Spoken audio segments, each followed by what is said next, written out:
Good Sunday morning. Bob Sokoler and the Louisville Real Estate Show here with you till the top of the hour. Thank you for joining us on this September Sunday. Folks, we've got a great show for you, including something coming up that you may want to pay attention to a little bit later on. 12 everyday items that can be huge security risks in your home. We'll talk about that in a little bit. First, we want to thank and welcome Randy Rocky, who's with Swan Financial. They do a great job of getting you pre-approved for your loan. You can reach Randy on his phone at 502-645-0736. Also here till the top of the hour, Chuck Crosby. He's the head guy over at the Crosby Law Offices. Not only does he do a great job at closing the loan, but he also does landlord, tenant evictions, and wills, which are so important, powers of attorney, a variety of other things. We highly recommend Chuck Crosby and the Crosby Law Offices. Also here, a reminder, my son, Greg, who does our photography and marketing and so much more. And folks, if you're thinking about selling, whether it is now or in the next couple of years, it really doesn't matter. You want to get an idea of what the path might be.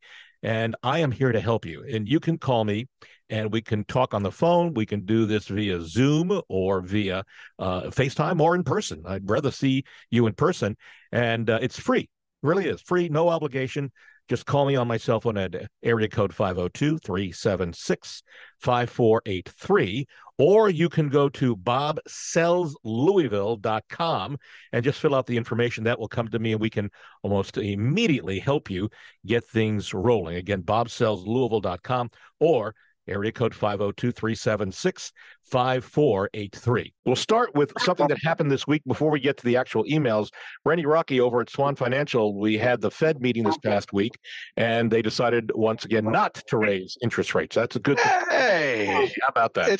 It's amazing. They finally are listening, and they're just so far behind a bell curve usually on what's going on, and it's finally good to see that they're not raising rates, and hopefully that will be a trend that will continue, and then they'll start dropping them as inflation continues to get in line. So let's just recap here for a second and give out your NMLS number and then give us the rundown. Where are we with rates and how are we looking? 26362 is the NMLS number. And, we have rates 5.99 on a VA, APR 6.12% today, which is really low. But most conventional running about a point higher.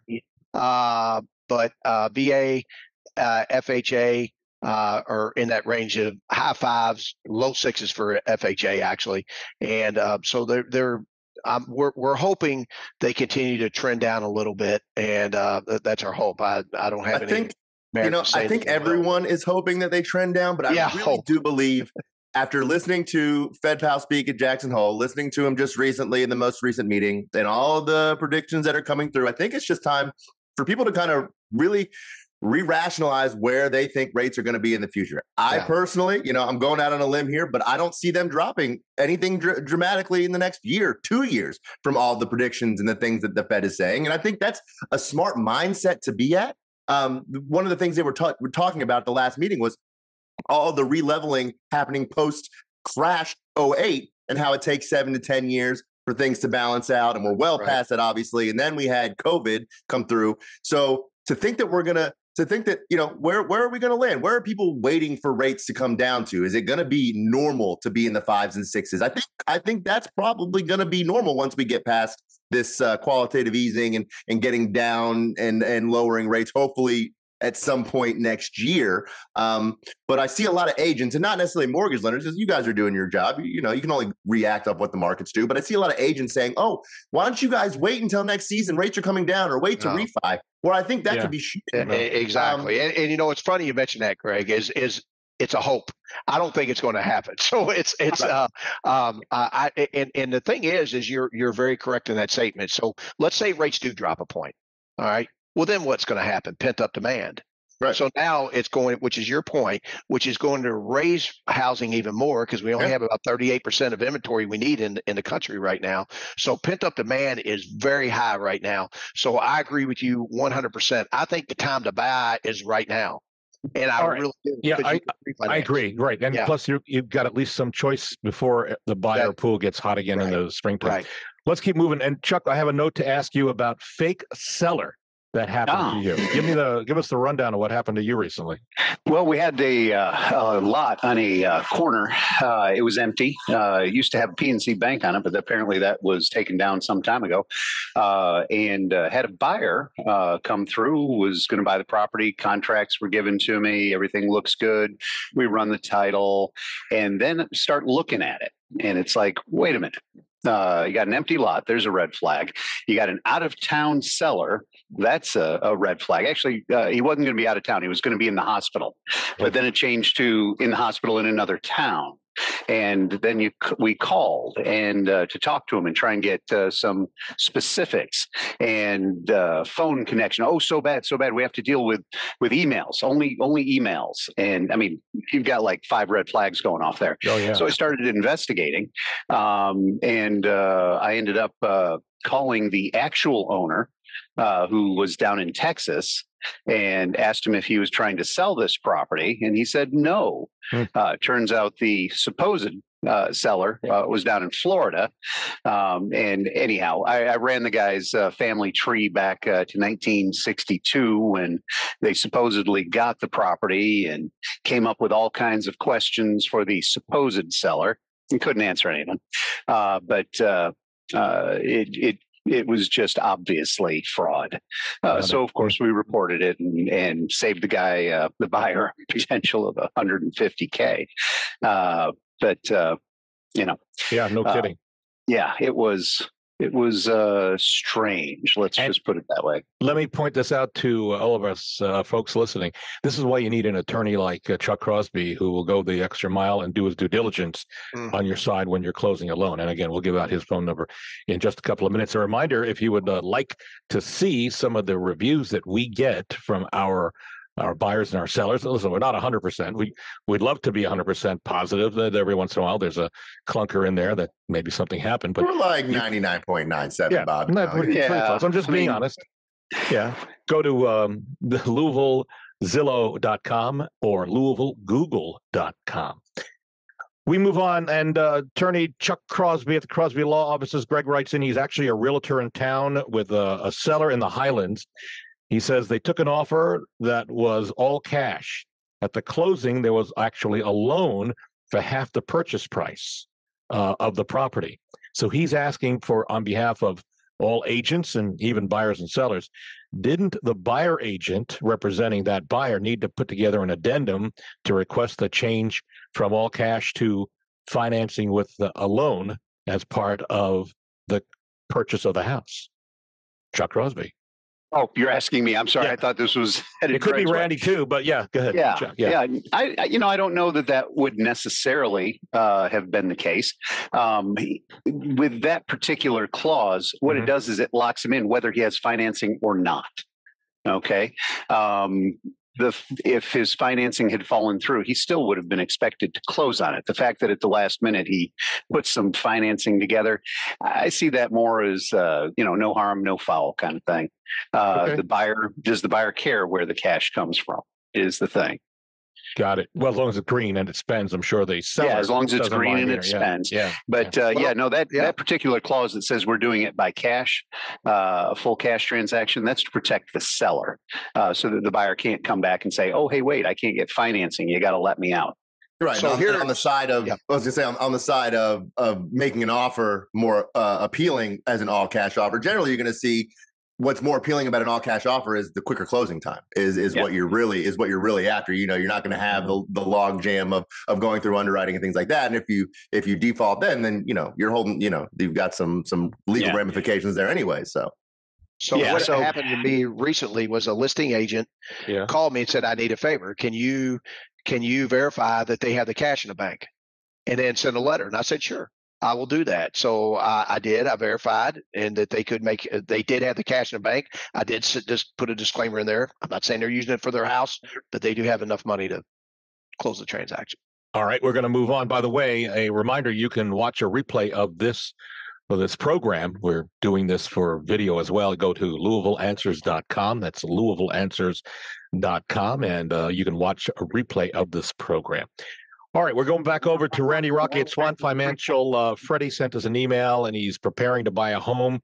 and wonders if there are some things that he should do in preparation for applying for a mortgage. So, Randy, I'm going to name some of these things and just give us a one-line explanation. So, review your credit reports for mistakes. Yes, you need to do that. And what you would do is I would send you the credit report over, and we would go through it basically line item by line item. Usually takes, depending on the situation, 15 to 30 minutes. All right, we move on. Freddie asks, what about determining how much you can afford to spend? How does he determine that? Debt to income. So how much income he makes compared to debt. How much he wants to spend as well on the house. Yes, and spending as well. Yeah. Right, his budget. How about getting your down payment funding in order? What does that entail? Right. So we look at bank statements. If it's a no money down, obviously we look at that situation. So we look at bank statements if they're going to pull from a 401k, and then we get all that put together. And so obviously this is the process we're going to get pre-approved for a mortgage. Is there anything else you would add to that, Randy, that comes to mind? We want to tell them, do you have anything outstanding that you're about ready to purchase, like a car or something, because we don't want you to do that. Yeah, don't buy anything. Right? Yeah. All right, Chuck, question for you, and a reminder, if you want to see what sellers are saying about us, I do videos. I just put a couple up a couple of weeks ago. Go to LouisvilleSellersTalk.com. That's LouisvilleSellersTalk.com. And Chuck at Crosby Law Offices, Robert sent us an email. Can a attorney review the purchase contract before he signs it? So, Chuck, he's asking, can you review a contract if he's going to sign a purchase contract or to list his house? Is that necessary in your mind in this day and age? Is it necessary? No. Presumably, if you have an agent, your agent can go over it with you. And if he's the buyer, well, they put it together generally, so they ought to know the terms there. Sellers had one today. They sent it over to me and said, "Hey, can you look over this?" See, the idea is I can't sit there and tell them what they ought to do.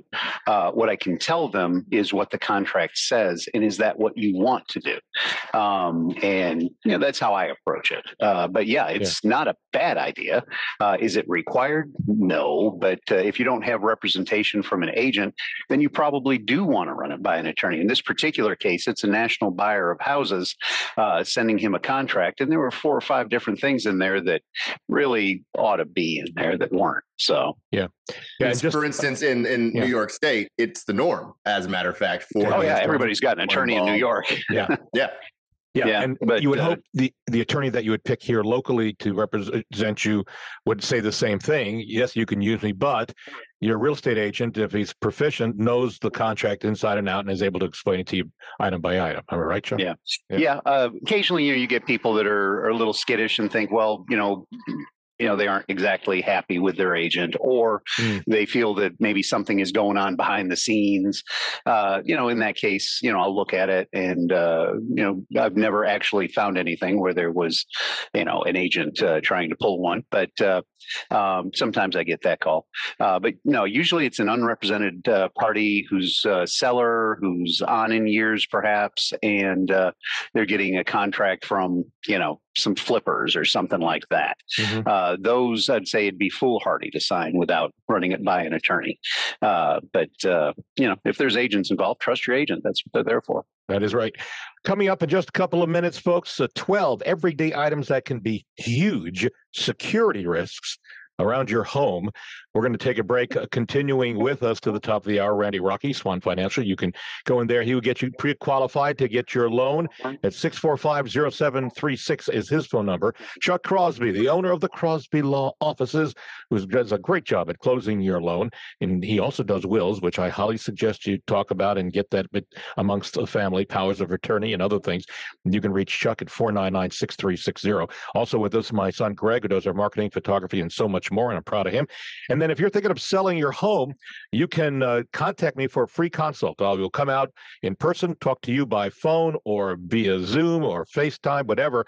And it's me. I'm the guy who comes out there. You can reach me on my cell phone. Again, free, no obligation, 376-5483, or go to bobsellslouisville.com. We're back in a moment on News Radio 840 WHAS. News Radio 840, WHAS, Bob Sokoler, the Louisville Real Estate Show, continuing to the top of the hour and continuing with Chuck Crosby, who is the head man over at the Crosby Law Offices. And he does not only closings and does a phenomenal job at that, but he does things like foreclosure defense or commissioner's sale.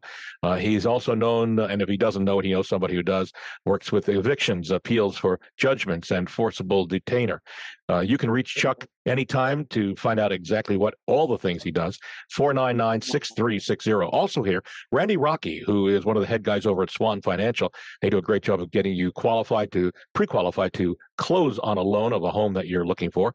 You can reach Randy now or in the future at 645-0736. My son Greg, who does our marketing, photography, and so much more, continues with us. And as I've said before, if you're thinking of selling a home, we can do that for you. We have a pretty good track record. You can simply call me, and it's free, no obligation. I will come out. We can talk about the process, even if it's not for next year or the year before. You reach me on my cell phone, 376-5483. That's 376-5483, or go to bobsellslouisville.com. Randy Rocky, a question that was sent to us. William says he wants to buy his first home. He's worried about job security. He's wondering what happens if he misses a mortgage payment or faces financial difficulties to his mortgage.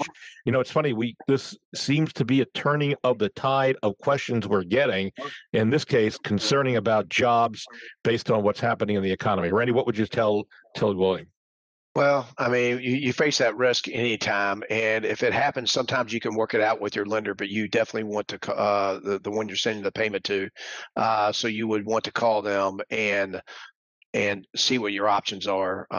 But usually, most of the time, they can do a remodification sometimes, but right now, really, they're not really into that. So most of the time, it's either you make your payment or eventually the foreclosure process starts. We'll talk more about that in the days and weeks to come, because that is becoming a concern for some people. All right, we move on. So 12 everyday items. So guys and folks at home, play along with us. 12 everyday items that could be huge security risks. Would you believe that home security signs are actually risks? Yes or no? Just the answer is yes, because some smart criminals know how to tamper with and disarm security systems. So telling them exactly the company that you have can actually make them more informed. That's according to Security Baron. That's a security company. So he says, get a sign from a different company, place it in your yard that you have a security. That's a way to throw them off. Charging your devices at charging stations, which I didn't hear about till recently. Greg, you may know about this. Yeah. Like when you go to the airport, you plug in to charge. If you're directly going into a charging port. Yeah, I've got a couple of government friends who they only bring battery packs with them. They refuse to charge and plug into public places for safety and data security. Because the data could be taken off your phone while you're plugged in charging, folks. Just remember that. The other option is to bring a wall charger, electric plug-in, and then plug that into that would work. But it's like a skimming device almost for a credit card. You wouldn't even know if you're plugging in directly via USB. All of your information could be going into a skimmer, essentially, that looks like a normal charging port. Be careful about public Wi-Fi networks signing on board. Home smart devices. They are all the rage, of course, but consumers are often unaware of how much their smart devices know about them, including privacy and security risks. For example, smart speaker hubs like Amazon's Alexa, which I have, and Google Home Hub, which I have, are also always listening to identify the code word like hey, Amazon, or hey, Alexa, that type of thing. So be careful. They listen to much more, and so does your phone. Yeah. Using lots of apps there can be tracking you as well. Security cameras. You know, there might be people, and we've talked about this in the past, there may be people who are actually watching those security cameras other than the fact of your own eyes. Also, reusing passwords. This is one of the biggest problems. You know, I read a report that they did a test of government security buildings. This guy ran a program that wanted to see if everyone had the same password, or how many people, like admin was the password. And many of these government security offices, it's a default. Is the default, and they never changed it. So use unique passwords. Unique passwords, and always use two-factor authentication. In most cases, all those things that Bob said, all those smart home objects, or the smart cameras, there is an option in most user settings to enable smart or two-factor authentication, which means if somebody tries to hack it or change your password, you will get notified on another device before any of that happens. You would have to approve it before they're able to do anything like that. Wrapping up, clicking on email links is a problem. Be careful. When you're giving up a hard drive or a computer, make sure you're wiping properly the hard drive to get rid of your data. Using an outdated browser on your computer or an older computer could mean you're open to security hacks, and oversharing on social media, like, oh, I'm going on vacation to the Bahamas next week. That lets criminals know you're leaving out of town. And putting expensive tech in a prominent place in your home, like your living room wall, and seeing it through the windows, that's just inviting problems. So those are some of the problems that you would face at big security risks in your home. Back over to Chuck Crosby now with the Crosby Law Offices. Chuck, we received an email from Nicole a week ago. She says, I'm buying my first home and my agent gave me the contract I need to sign. Now, my parents always told me to read carefully and get advice if there is nothing on anything I don't understand. Nicole, that's great advice. Nicole is wondering, are there any terms and clauses in a contract that she should be especially concerned about? And if there are, what can she do about it? So that's a loaded question because there are so many terms within a contract. Yeah. My suggestion is you get the contract ahead of time and then go over it with somebody you trust who knows the information and look up those words. What I do is if somebody calls me with a question like that, I'll just say, okay, well, shoot me a copy of your contract and we'll go over it paragraph by paragraph. Good idea. And it doesn't take 10 minutes. It's easily done. Agents, of course, should be able to do that. But if they want to hear about 20 different shaggy dog stories about what can happen with this particular paragraph, just call me. Happy to talk to you about it. Not something I typically charge for. There you go. Wow. Yeah. So, I mean, it really is simple. So that's about all I can say is, good. If you have questions, just call me. That's why we love Chuck. We'll give his number out towards the end of the show here, so stand by on that. A reminder, you can read our reviews. We're proud of the reviews that we have. You can go to LouisvilleZillow.com or LouisvilleGoogle.com and take a look at some of the reviews about how we treat the majority of our clients, our customers. We move back over to Randy Rocky at Swan Financial. Jessica is a first-time home buyer and asks us this question via email. She says, are there any special programs or incentives for first-time home buyers?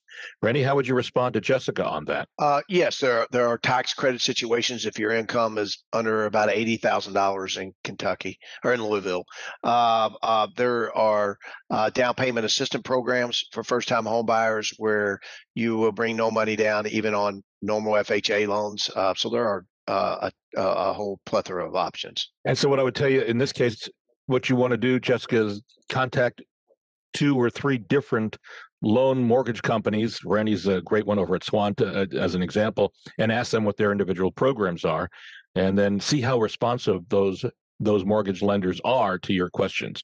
You'll find Randy and Swan are very responsive. Back over to you, Chuck. John sent us an email. He listens to our show all the time, and he's asking a specific question of you, Mr. Crosby. What is the closing process at your office, and what should he expect on the day he closes a loan with the bank and you and buys his first home? Okay. The process is pretty easy. He'll bring ID and a cashier's check. Anything else that his lender has told him to bring, sometimes 2 IDs, that kind of thing. When they show up, first thing I always do is greet everybody. You're being welcomed into my office, my home. We act like that. So you sit down, everybody's comfortable. Then I get IDs, copy them, and then we go over numbers. In a closing, there are roughly 3 things that actually really do something. The numbers are the very most important, the thing everybody's concerned about. So we go over those and we don't move until you're comfortable with them. If it's your first home and you're not exactly sure why this number is there, well, we give you the opportunity to ask. And it's not going to be like in some places I've heard about where, hey, it's just a bank fee, don't worry about it. No, we can talk about what every little thing is. And until you're satisfied with the numbers, you don't hand me a penny. Of course, now, once you've handed me the penny, then we go over the terms of the loan pretty quickly. And then there's probably about 70 pages of CYA documents that you go over. Try and do everything in a smooth fashion so it goes from one thing to the next and makes sense. It's not, oh, hey, let's talk about the numbers here, and then let's talk about your ID, then let's talk about the monthly payment, then let's talk about the IRS. Everything kind of goes in a consecutive fashion that makes sense. Typically, you don't leave my table until you've understood everything. What I don't want is for you to get to the red light out at the intersection of Hurstburn and Bunsen and have a question. But if you do, you can always call me.